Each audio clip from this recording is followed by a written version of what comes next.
uči sa Sandrom. Zdravo, ja sam Sandra. Hajde da učimo zajedno. Danas učimo o slovu I. Ovo je slovo I.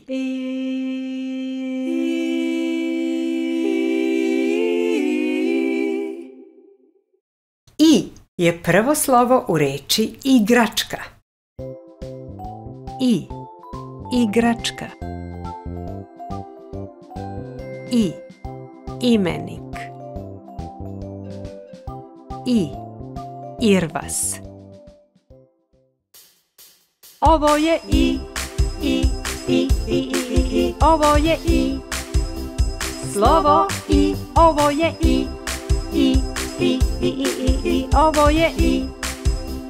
Slovo I. I je 13. slovo abecede. Kada izgovaramo glas I, raširimo usta, spustimo jezik dole i kažemo I. I. I. Ovo je I. Ovo je I. Slovo I, ovo je I. Ovo je I. Slovo I. Ovo je štampano veliko slovo I. Ovako izgleda štampano malo slovo I. Ovo je pisano veliko slovo I.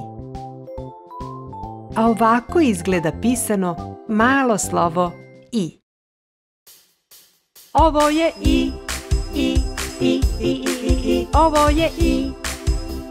Slovo I, ovo je I.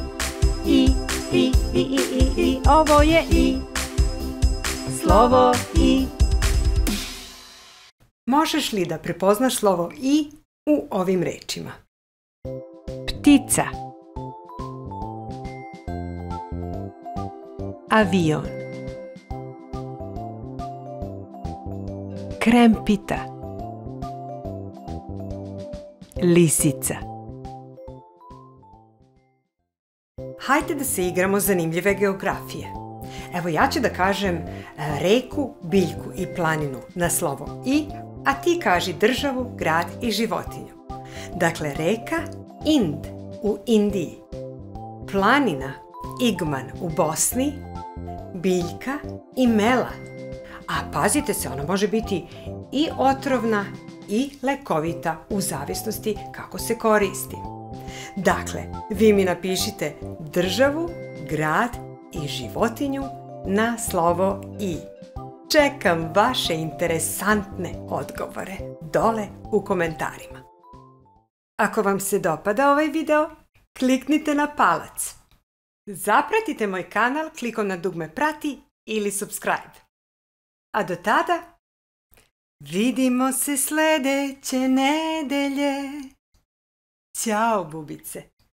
Ćao.